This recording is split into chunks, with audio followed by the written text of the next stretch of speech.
નમસ્કાર શિક્ષક મિત્રો, પર્યાવરણ વિષય અંતર્ગત આપણે ઘણી બધી પેડાગોજી દ્વારા શિક્ષણ કાર્ય કરીએ છીએ, જેમાંની રમકડા આધારિત પેડાગોજી આધારિત શિક્ષણ કાર્યનું ડેમોન્સ્ટ્રેશન આજે આપણે નિહાળીશું. બાળકો બાળકો આપણે સવારે પ્રાર્થના સંમેલનમાં આપણા વાહનો વિશે વાત કરી હતી ને? તો આજે તમારી સમક્ષ તમને કંઈક દેખાય છે? આ આપણા કેટલાક રમકડા છે. કેટલાક આપણા એ રમકડાઓ આપણા વાહન વ્યવહારના સાધનો છે. આપણા વાહન વ્યવહારના શું છે? સાધનો છે. અને એ સાધનો આપણને ઘણા બધા ઉપયોગમાં આવે છે. તમે જાણો છો એના ઉપયોગો? તમે કોઈક રમકડાથી રમ્યા છો? અંજરાબેન, તમે કયા રમકડાથી રમ્યા છે? સાયકલ. તમે ધ્રુવીબેન? ટ્રેન. વાહ, સરસ. તમે સૌરભભાઈ? બસ, સરસ. જો ઘણા બધા એવા વાહનો છે કે જેનો આપણે ઉપયોગ કરીએ છે. જો મારા હાથમાં આ એક રમકડું છે, આ એક વાહન છે. એ શેનું વાહન છે કોઈ કહેશે? ધ્રુવીબેન, શેનું વાહન છે? ટ્રેન. સરસ. જો ટ્રેન એ લોખંડના પાટા પર ચાલે છે અને આપણને એક જગ્યાએથી બીજી જગ્યાએ મુસાફરી કરાવે છે. ખૂબ સારી એવી સુવિધા પૂરી પાડે છે. તમે જોશો તો એવા ઘણા બધા વાહનો છે કે જેનો આપણે ઉપયોગ કરીએ છીએ. આ કોઈક વાહન છે, એ કોઈ જાણશે કયું વાહન છે? બસ. સરસ. આ બસ છે. શું છે? બસ. આ જાહેર વાહન વ્યવહારનું એક સાધન છે અને આપણે બધા લોકો તેનો સારો ઉપયોગ કરીએ છીએ. જો આ બસ એ આપણને એક જગ્યાએથી બીજી જગ્યાએ લઈ જાય છે અને આપણે બસમાં બેસીએ તો આપણે શું લેવું પડે? હા, સરસ. આપણે ટિકિટ લેવી પડે. શું લેવું પડે? ટિકિટ. ત્યાર પછી આ વાહન કયું છે કોઈ કહેશે મને? આ વાહન? હા, મૈત્રભાઈ બોલ્યા. જો વિમાન છે. શું છે? વિમાન. આ વિમાન તમે લોકોએ જોયેલું? ક્યારે જોયેલું? આકાશમાં. કોઈ દિવસ રાત્રે તમે કઈ જોયેલું? આકાશમાં લાઈટ થતી હોય એવું જોયેલું? હા. તો આ વિમાન છે. શું છે? વિમાન. આ વિમાન એ વાહન વ્યવહારનું ખૂબ સારું એવું માધ્યમ છે. ખૂબ દૂર સુધીના દેશોમાંથી બીજા દેશમાં જવા માટે અને ઝડપી જવા માટે આપણે વિમાનનો ઉપયોગ કરીએ છીએ.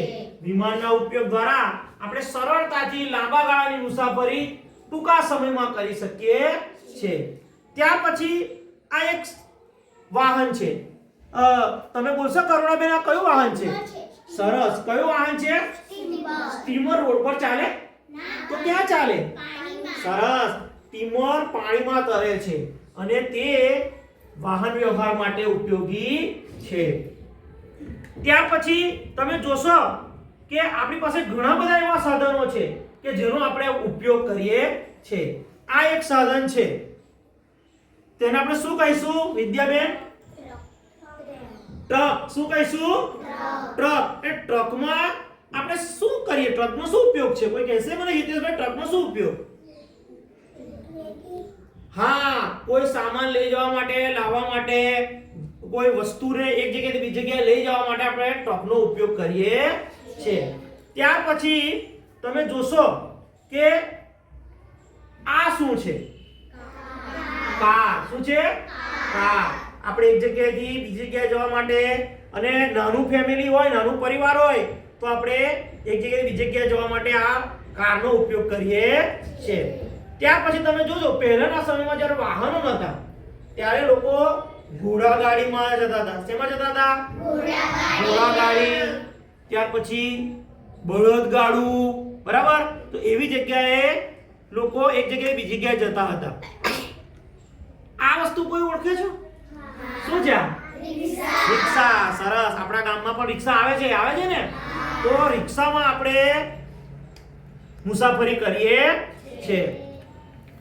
હા, આ એક સરસ મજાનું વાહન છે. બોલો હિતેશભાઈ, આ કયું વાહન છે?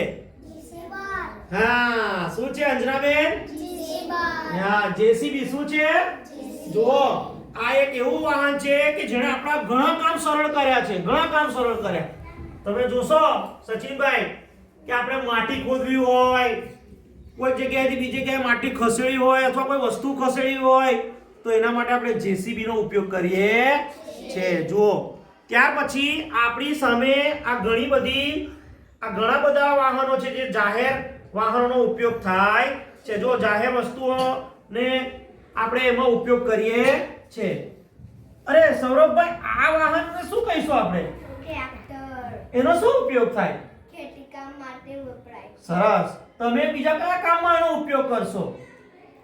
બોલો, બીજા કયા કામમાં આનો ઉપયોગ કરીશું આપણે? પાક ઘરે લાવવામાં. હા, સરસ. જો ખેતરમાં તૈયાર થયેલો પાક ઘરે લાવવામાં આપણે ટ્રેક્ટરનો ઉપયોગ કરીએ છે. ટ્રેક્ટરના ઘણા બધા ઉપયોગ છે. ટ્રેક્ટરથી આપણે ખેતી કામમાં ખેડ પણ કરીએ છીએ કે નહીં? તો આ વાહન કયું છે? કોઈ કહેશે મને? સાયકલ. હા, જ્યારે આપણે કોઈ નજીકના સ્થળે જવું હોય તો આપણે આ સાયકલનો ઉપયોગ કરીને આપણે એક જગ્યાએથી બીજી જગ્યાએ જઈએ છે. ત્યાર પછી જો આપણી સમક્ષ કેટલા બધા વાહનો છે જેનો આપણે સારી રીતે ઉપયોગ કરીએ છે અને આપણા કામ સરળ બનાવીએ છે. નમસ્કાર બાળકો. નમસ્કાર. આપણે આજે જે એકમ શીખ્યા તો એ એકમમાં તમને આ ચિત્રમાં કયા કયા સાધનો વાહનો જોવા મળ્યા? ટ્રેન. સરસ. પછી સાયકલ. સરસ. પછી સરસ. બસ. ઘોડી. હેલિકોપ્ટર. સ્કૂટર. Very good. જો આ ચિત્રની અંદર આપણે ઘણા બધા વાહનો જોઈએ છે ને? તો એમાં ઘણા વાહનો તમે જોશો તો એ આકાશમાં ઉડે છે. શેમાં ઉડે છે?